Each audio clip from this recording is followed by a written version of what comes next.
Hi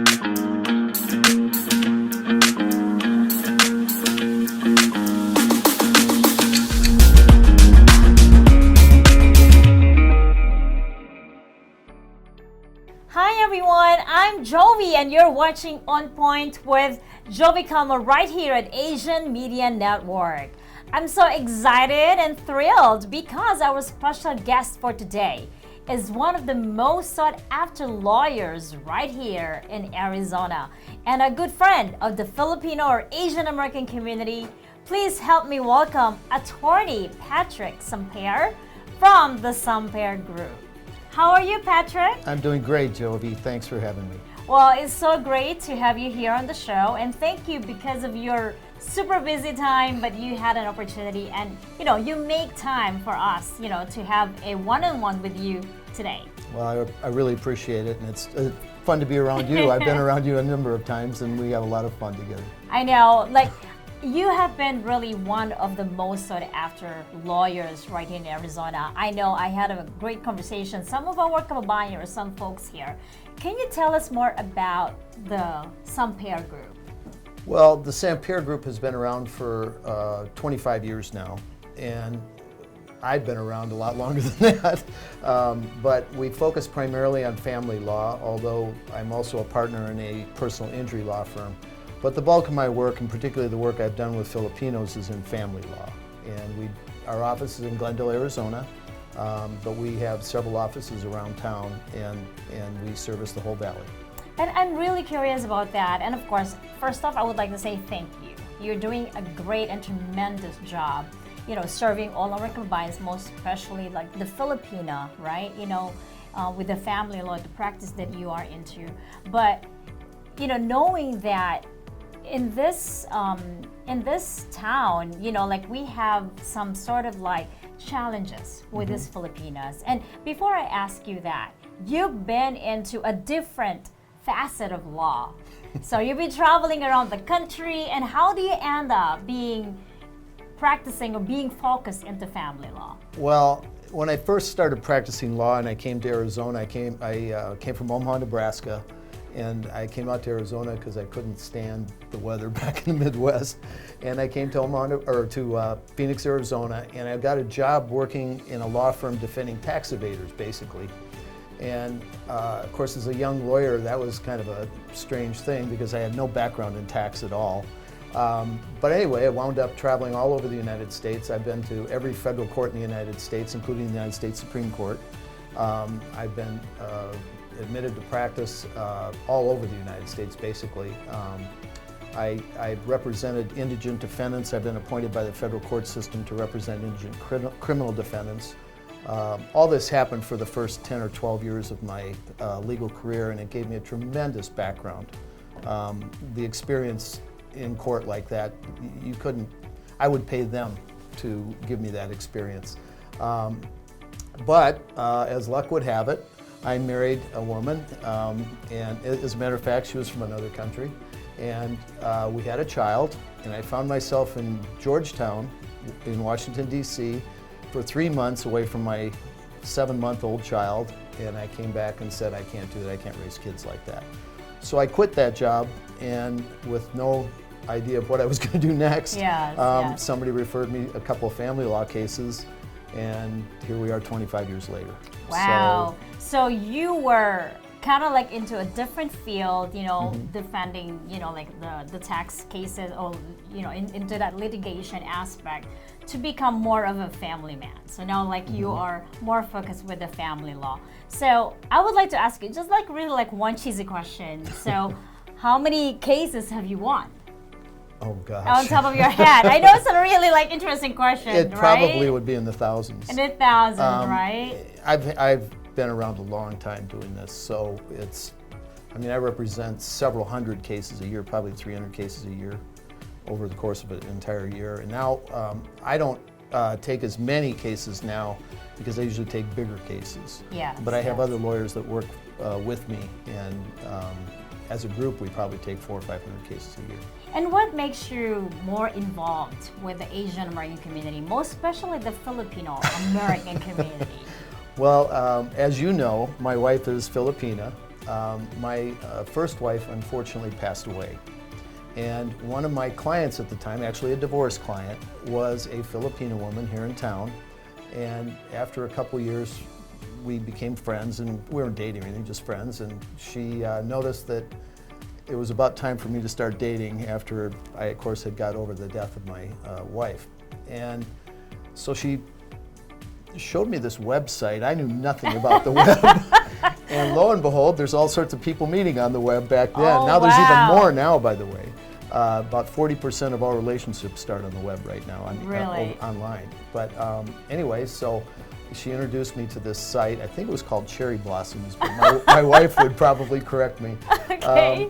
Anyway, and I wound up meeting my wife online, and after a year or two, we got married, and she moved to Arizona a few years ago, and we've been married now 10 or 11 years, and been involved in the Filipino community as a result of that. Wow, congratulations. And of course, you. like special shout out to your wife, your beautiful wife Luzette. Thank and you. I know like it's really a wonderful story knowing that you met your wife through your client that you were defending during the time. So now it paved the way for you to become more involved with the Filipino American community. But I'm more interested about the kind of cases that you're managing or handling. I know like some of these cases are kind of like really interesting in a way that sometimes it's sad.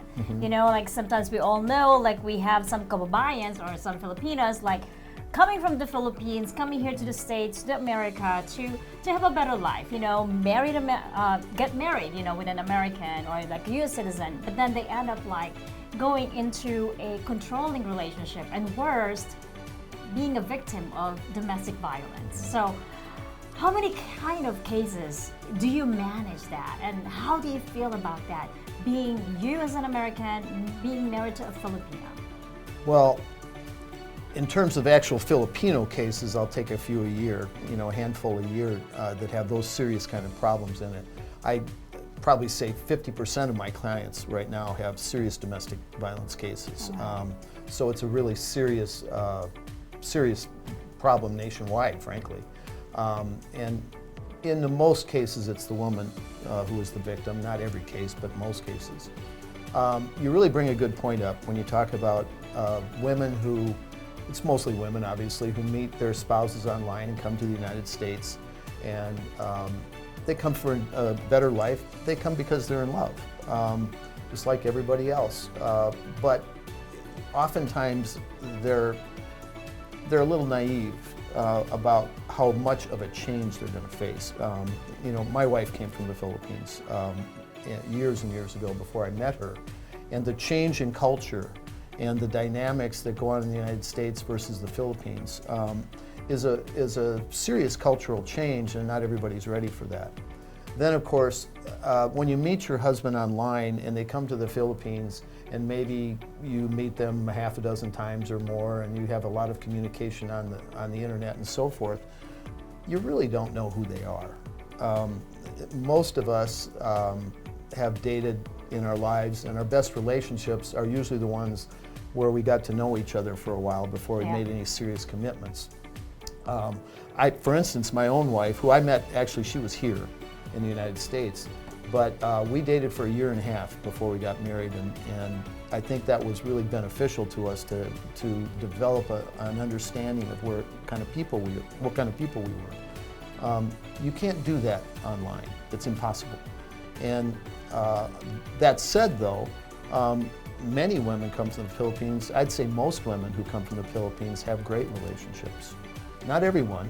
Because Filipinos are wonderful. They are wonderful. I married one. Yes. But that said, there's a lot of controlling men in the world. Yes. I often tell my wife I don't want to make decisions so she can control everything. But that's not necessarily the norm. And so you come from the Philippines, you think you're all excited, and you haven't talked about, for instance, do you want children? That conversation didn't come up maybe. Yeah. Or you haven't talked about what are you going to do when you get here? Yes. Are you going to have a job? Or are you going to be a stay-at-home So parent? there's a lot of like really underlying, situations that needs to be like more, discovered and of course like discussed. But out of these cases though, so like, we talk about domestic violence, like controlling relationships and all that. So I'm curious about more of the Filipinos, that's being involved into these cases. Do you think they were able to find that voice to stand up for themselves? To be honest, it's probably 50-50. I have represented women who have had enough. It took them a while. As I said, there's huge cultural changes here, and it takes them a while. For instance, it takes a while to get a courage to talk to a lawyer. A lawyer like you. Much less a male lawyer. They've just been having trouble talking to their husband. Those people that do find their voice ultimately also find happiness. 9 times out of 10 they get divorced. 9 times out of 10 they tell me constantly, I wish we would have done this years ago. I hate to say that, but that might be the most common refrain I hear in my practice. So why are you helping these women? Well, they're not the only ones I help. I help women of all races, creeds, colors, but they're, with domestic violence, I don't like domestic violence. My dad brought me up never to raise your hand to a woman, and I never would raise my hand to a woman. And I feel like this is an area I have some skill in now too. I've got so many years experience, I know how to deal with these problems now. And that's amazing. That's amazing, if you think, Patrick. one issue that all the women face is they don't know how to deal with it. They're lost. I mean, very often they blame themselves. It's a very, very frightening dynamic. And of course, the women's shelters are filled with people like that, not just Filipinos. But I'm having been married to a Filipino, and knowing, as you know, I know many, many, many Filipinos in town here. And so it's just a group of people that I can help, and I choose to do that. That's amazing. So we need more people like you in this world. We need more lawyers like you. Not that I'm thinking or asking for more cases, right? That you want to always handle. Asking for but more I know that you are such a great, defender of these women, not only Filipino American women, who have able to really find their voice and find their place actually in this community. So aside from family law, I know you have extended your services for personal injury. Would you like to, tell us more about it and invite, if you would like to, to share that to all the viewers? Sure. The personal injury is a fairly new area. I actually partnered with an existing personal injury law firm, and absorbed them into my law firm. And we do handle motorcycle accident cases, vehicle accidents, those kinds, slip and falls, those kinds of things. And right out of the chute, we've become very successful. It's very pleasing to me. I mean, I'm very happy with it. Congratulations. But I generally myself stay in the family law area. I let the personal injury lawyer do what the personal injury lawyer does. Well, you know who to call. Whenever you need help, we have Patrick, SamPair, the very hardworking, right? And of course, a friend of our Filipino-American community right here in Arizona. You can call and you can get hold of Patrick SamPair from the SamPair group. So do you have offices where's your office? Is it in We have an office in Scottsdale? Glendale. We actually have an office in Glendale. We have an office in Chandler. And we have an office in Scottsdale. So you can go online to sampair.com and you'll get the phone number for all 3 of our offices. That's wonderful. We will take care of you. And you know where to find him. You can also reach out to me and you can get a Jovie Comma discount, right? There you go. I think it's all about us, Asian, or Filipinos, right? We would like discount. But anyway, so in speaking of being a friend of the Filipino American community, I would like to personally invite and inform you, Patrick, and all the viewers that in celebration of the Philippine independence, we are having our Philippine Independence Day celebration. It's happening on June 11th at ASU West. I'm so excited to be part of that. So please stay tuned. We're going to have more information about that Philippine Independence Day celebration happening right here in ASU West, right here in Arizona. I've been to that before. It's fun. Yes, it's going to be fun. I know those are really one of those occasions, I think, that I was able to get hold of you and Lizette. So once again, thank you so much, Patrick, for being here today, and of course for sharing your experiences in the law area, and of course taking care and defending our kababayans, most especially not only Asian American or Filipino, but the rest of those who need your help. So kudos to you, congratulations, and well, this is all about it, right? All right, thank you, Jovie, for having me. I appreciate it. Yeah, so this is your host, Jovie Kama, signing off with attorney Patrick SamPair from the SamPair Group. Please remember, aspire to inspire. Jovie Kama signing off for On Point with Jovie Kama right here at Asian Media Network.